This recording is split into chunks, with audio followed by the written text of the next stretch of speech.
Hello students, 12th class accountancy chapter unit partnership. और partnership का सबसे ज्यादा important topic accounting treatment of goodwill, जिसको हम हल्के में नहीं ले सकते हैं क्योंकि ये इंपॉर्टेंट टॉपिक है। और ये हमारे second chapter change in PSR से शुरू हो रहा है, स्टार्ट हो रहा है। और चेंज इन पीएसआर में वैल्यूएशन ऑफ गुडविल से इसकी स्टार्टिंग है और ये डिसोल्यूशन ऑफ फर्म तक है ये टॉपिक, क्योंकि ये हमारा चेंज इन पीएसआर में भी आएगा, एडमिशन में भी है, उसके अलावा रिटायरमेंट और डेथ में भी है और डिसोल्यूशन में भी है। ठीक है, तो आज का जो हमारा इंपॉर्टेंट टॉपिक हम लेके चल रहे हैं यहाँ पर, जिसको हमें यहाँ पर अकाउंटिंग ट्रीटमेंट ऑफ गुडविल का बिल्कुल पूरा अच्छी तरह कॉन्सेप्ट क्लियर करना है। अब देखिए students, accounting treatment of goodwill की हम बात करें तो गुडविल का अकाउंटिंग ट्रीटमेंट कैसे क्या होता है। अब देखिए स्टूडेंट्स, चाहे पार्टनरशिप फर्म हो, मतलब चाहे पार्टनरशिप बिजनेस हो, सोल प्रोप्राइटरशिप हो, कंपनी हो, हर बिजनेस की जो रेपुटेशन, जो भी यहाँ पर मार्केट में उसकी जो रेपो है, वही उसके लिए गुडविल है। लेकिन गुडविल का वैल्यूएशन करना भी जरूरी है, क्योंकि हमें यही नहीं पता कि हमारी गुडविल की वैल्यू क्या है मार्केट में। ठीक है, तब तक हम यहाँ पर उसका अकाउंटिंग ट्रीटमेंट नहीं कर पाएंगे।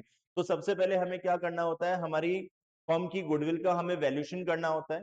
अब जो फर्म की गुडविल का हम वैल्यूएशन करते हैं, तो वैल्यूएशन करने के लिए हम क्या करते हैं, मेथड्स यूज में लेते हैं, जिसमें हम average profit method, super profit method और कैपिटलाइजेशन मेथड, इसके अलावा एक एन्युटी मेथड भी होता है, लेकिन वो हमारे सिलेबस में नहीं है। ठीक है, तो हमारे सिलेबस में ये 3 मेथड्स हैं। इन 3 मेथड के बेसिस पे हम गुडविल का सबसे पहले वैल्यूएशन करते हैं, फिर उसके बाद में हम उसका अकाउंटिंग ट्रीटमेंट करते हैं। तो स्टूडेंट्स, गुडविल का जो अकाउंटिंग ट्रीटमेंट है यहाँ पे, वो कितने टाइप से अकाउंटिंग ट्रीटमेंट हम कर सकते हैं गुडविल का यहाँ पे। अब गुडविल के हम अकाउंटिंग ट्रीटमेंट के बारे में बात करें तो गुडविल का accounting treatment admission of new partner chapter में, मतलब जो हमारा यहाँ पर न्यू पार्टनर जब फर्म में एडमिट होता है, तो उस एडमिशन वाले चैप्टर के अंदर गुडविल का जो अकाउंटिंग ट्रीटमेंट है, ठीक है, सबसे ज्यादा जो यहाँ पर कैलकुलेशन है, जो सबसे ज्यादा यहाँ पर एंट्रीज है गुडविल की, वो एडमिशन में ही है। तो एडमिशन में गुडविल का जो अकाउंटिंग ट्रीटमेंट है स्टूडेंट्स, वो डिफरेंट डिफरेंट टाइप से हमें करना है। जैसे कि इसमें डिफरेंट डिफरेंट टाइप के केसेस है, इन सभी केसेस के बेसिस पे गुडविल का अकाउंटिंग ट्रीटमेंट कैसे होगा, ये हमें समझना है। अब देखिए स्टूडेंट्स, चैप्टर का नेम है admission of new partner. Admission का मतलब कि जो भी फर्म यहाँ पे हमारी पार्टनरशिप फर्म है, जो भी हमारी पार्टनरशिप फर्म चल रही है, उसमें एक न्यू पार्टनर एडमिट होने जा रहा है, मतलब एक न्यू पार्टनर की एंट्री हो रही है ना। अब मैं आपको एक छोटा सा और बहुत ही इंटरेस्टिंग एग्जांपल दे रहा हूं, जो हमारी लाइफ में होता है। जैसे कि यहाँ पर हमारे घर में जब भी कोई गेस्ट आते हैं, मेहमान आते हैं, है ना, एक लॉन्ग टाइम के लिए, है ना, मतलब 4-5 डेज रहने के लिए, तो 4-5 दिन रहने के लिए जब कोई मेहमान आते हैं, तो हमारी ये एक्सपेक्टेशंस होती है कि वो हमारे लिए गिफ्ट्स लेके आए, स्वीट्स लेके आए, चॉकलेट्स लेके आए, है ना। एक मन में होता है कि भाई वो इतने दिनों बाद आ रहे हैं और वो यहाँ पर 1 वीक रहेंगे, 4-5 दिन तक रहेंगे, तो नॉर्मली वो कुछ लेके आए यहाँ पे। अब यदि वो सपोज कीजिए कि बिना कुछ लाए यदि वो आते हैं, है ना, और घर में वो 4-5 दिन रहते हैं, तो थोड़ा सा हमारे माइंड में रहता है कि यार कुछ लेके ही नहीं आए, है ना। तो फिर उनकी सेवा के अंदर कुछ कमियां तो स्टार्ट हो ही जाती है, प्रॉपरली हम उनकी यहाँ पर सेवा नहीं कर पाते हैं। तो इसलिए हमारा ये टारगेट रहता है कि भाई यहाँ पर मेहमान कुछ लाएंगे तो हम उनकी अच्छी तरीके से देखभाल करेंगे, सेवा करेंगे, है ना। वैसे ही यहाँ पर जैसे घर में कोई गेस्ट आते हैं, ओके, वो हमारे लिए कुछ लेके आते हैं, तो हम उनको यहाँ पर प्रॉपरली सर्विस प्रोवाइड करते हैं, अच्छा अच्छा खाना वगैरह सारी फैसिलिटी प्रोवाइड करते हैं। उसी टाइप से यहाँ पर जब भी कोई न्यू पार्टनर हमारी पार्टनरशिप फर्म के अंदर एडमिट होता है, आता है, तो हम उससे ये एक्सपेक्टेशन लगाते हैं कि भैया आप खाली हाथ मत आना।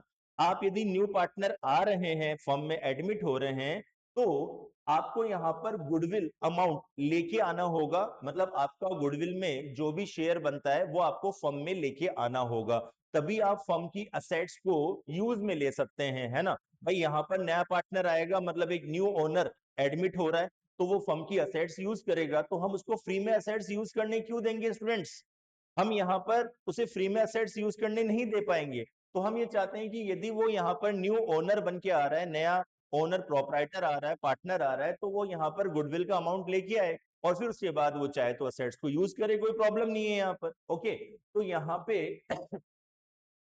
अब इसमें जब न्यू पार्टनर एडमिट होता है और हम यहाँ पर उससे हमारी फर्म की जो टोटल गुडविल है, उस टोटल गुडविल में उसका जो भी रेशियो है, शेयर है, वो हम उसको लाने के लिए कहते हैं कि भैया आप यहाँ पर टोटल गुडविल जो है फर्म की, उसमें अपना इतना शेयर आप लेके आइए। तो यदि वो अपना शेयर प्राइवेटली पे करता है, किन्हें, ओल्ड पार्टनर्स को, जो पुराने पार्टनर्स हैं उन्हें वो अपना शेयर यदि प्राइवेटली पे करता है, तो उस केस में यहाँ पर नो एडजस्टमेंट, नो एंट्री, कोई एंट्री पास नहीं होगी।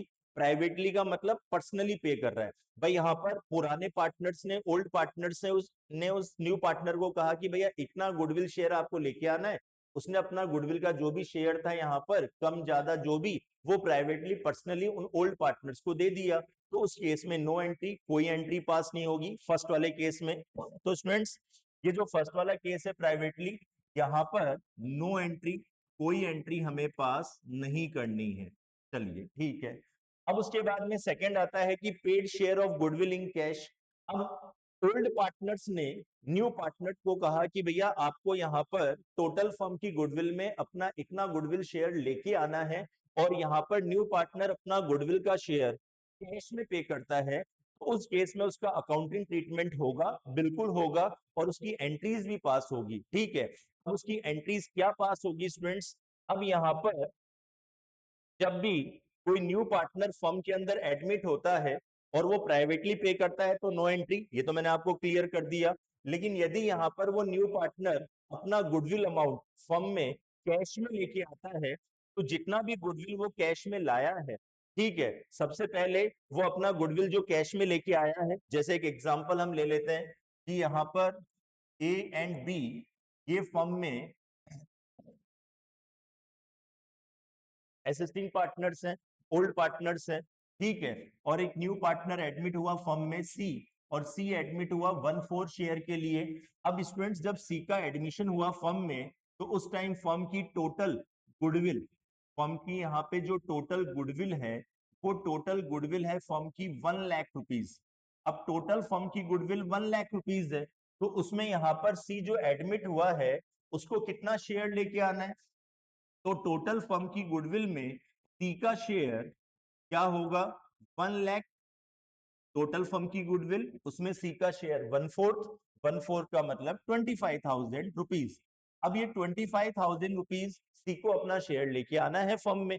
अब यहाँ पर वो अपना शेयर यदि फर्म को कैश में पे करता है, तो उस केस में फर्स्ट एंट्री होगी cash account debit to premium for goodwill. ठीक है, और टू, जितना वो कैपिटल, कैपिटल तो लेके आना है भाई। घर में जब गेस्ट आएगा तो अपना लगेज तो साथ में लेके आएगा ना, है ना भाई, अपना लगेज साथ में लाएगा। बस हम तो उससे एक्स्ट्रा क्या मंगवा रहे हैं? एक्स्ट्रा तो हम कुछ गिफ्ट्स, चॉकलेट, स्वीट्स मंगवा रहे हैं। वैसे ही न्यू पार्टनर अपना कैपिटल तो लेके आना ही होगा उसको। तो यहाँ पर कैपिटल के अलावा हम उससे एक्स्ट्रा क्या एक्सपेक्टेशन लगा रहे हैं कि भैया वो अपना गुडविल में शेयर भी लेके आए। तो यहाँ पर cash account debit, new partner जितना कैपिटल लेके आएगा वो टू न्यू पार्टनर कैपिटल, और जो यहाँ पर उसका गुडविल में शेयर वो कैश में लेके आया है, पे कर रहा है फर्म को 25,000, वो टू प्रीमियम फॉर गुडविल। अब यहाँ पर सेकेंड एंट्री, अब वो गुडविल का अमाउंट लेके